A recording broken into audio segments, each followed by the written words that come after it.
Good evening mga kabagwis, no? Medyo napakadalang ko na talaga mag-vlog. Ito, mag-alas 10 ng gabi, dito pa ako magbablog. May nasilip kasi ako kanina pagdating ko, nagpakain ako.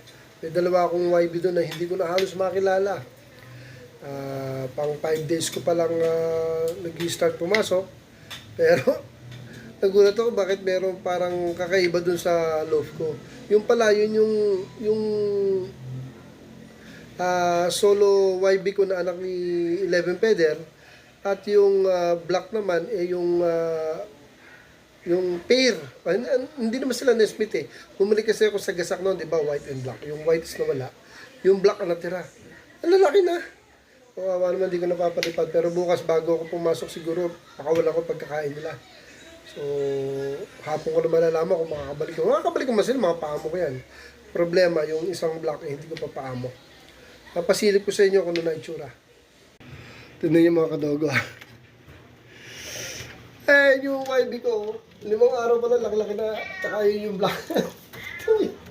Ito yung nag-iisang anak na yun, ni 11 Peder, di ba, nawala na yung nanay. So, ayan, oh. Ang laki na, oh. Salbay. Paano yan? Naku po. Ito naman, may isang itlog na binagsak dito, kung makakabuo pa to. Parang gusto kong basagin yung pares nito, pares ko sa iba, diba? So yan yung dalawa, nakakapanibago. Tignan yan, laki na, diba? Kakaiba, diba?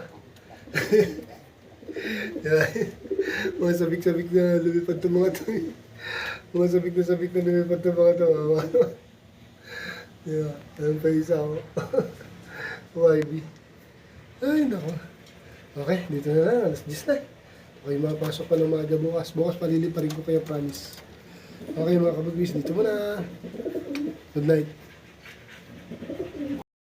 Thank you for watching.